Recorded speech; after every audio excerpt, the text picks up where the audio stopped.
Ang programang ito ay rated SPG. Striktong patnubay at gabay ng magulang ang kailangan. Maaaring may masiselang tema, lengguwahe, karahasan, sexual, horror o droga na hindi angkop. But now that Giselle knows who you are, ano gagawin mo?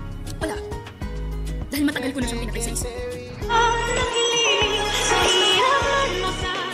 Narito na nga ang ating pakabangan ngayong Lunes sa abot kamay na pangarap.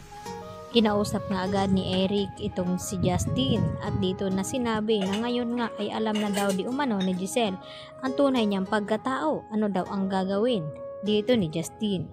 At ang sagot naman dito sa kanyang ama ay sinabi niya dito na nakakalimutan na daw niya sa isipan itong kanyang ina dahil hindi daw niya ito mapapatawa dahil sa pang-iwan nga sa kanya noon at nagawa ngang ipinamigay ni Giselle tong kanyang anak. Subalit ay may rason naman pala itong si Giselle. Nang makausap niya ng masinsinan itong si Justin ay humingi naman siya ng tawa dito at sinabi dito kay Justin na hindi niya alam na buhay pa pala itong kanyang anak dahil itinago daw pala ito ni Eric sa kanya at pinaniwala itong si Giselle na matagal nang nawala itong kanyang anak. Kaya dito naman napaiyak itong si Justin na niyakap ang kanyang ina at sa hindi nang tagal ay pinapatawan na rin naman dito ni Justin ito ngang si Giselle. Sa kabilang banda, gusto naman na mangyari ngayon ni Giselle na ito nga ang ihirangin bilang co-owner itong si Justin ng Apex Hospital pangsamantala na hindi pa bumabalik itong mga alaala ni RJ at hindi pa nakarecover at nagkamalay itong si Don Pepe. Kaya agad naman na pumayag itong si Justin sa gustong mangyari dito ni Giselle. At dito nga nagulat ng husto itong si Zoe at itong si Moira nang mabalitaan nila na buhay pa pala ang anak ni Giselle na si Justin. At ito naman ang makakalaban dito ni Justin itong si Zoe at itong si Moira.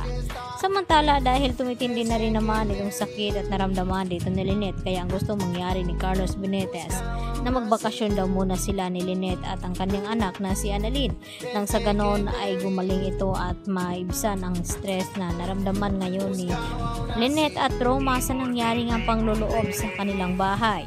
At dito nagpasya itong si Annalyn na sama ang kanyang ina sa papuntang Japan at dito naman nag-enjoy itong dalawa at sumunod naman itong si Doc Lyndon Javier at itong si RJ kasama na dito itong si Zoe at itong si Moira.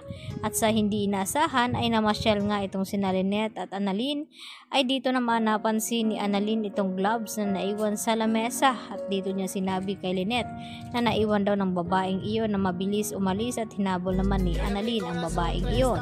At sa hindi inaasahan ay kinagulat naman ni Annalyn nang makita at kung sino ang babaeng nakaiwan ng gloves na iyon ay walang iba kundi itong si Moira. Yun pala ay makipagkita itong si Moira dito nga kay Carlos Benitez upang pag-usapan ang kanilang plano laban dito kay Don Pepe ng kung magkakamali na nga ito at kung anong hakbang na ngayon nga ay alam na ni Moira at Zoe na may isa pang tagapagmana pala itong si Don Pepe at walang iba kundi itong anak ni Giselle na si Justin at malaking balaki daw ito sa kanilang mga plano at hadlang kaya kinakailangan na magawan daw nila ito ng paraan. Kaya agad na tinawagan nga ni Moira itong si Carlos Benitez at magkita daw sila. At magugulat naman itong si Lynette at Annalyn na pati ba naman dito sa Japan ay magawa silang sundan dito ni Moira at ni Zoe. At ganoon din itong si RJ at itong si Giselle dahil gustong mangyari ni Giselle na gusto niyang makabawi dito sa kanyang anak na matagal ngang nawalay sa kanya. Kaya yan naman ang ating pakatutukan at aabangan bukas mga kapuso sa bagong taon at bagong season ng Abot Kamay na Pangarap. Yan lang po at maraming salamat.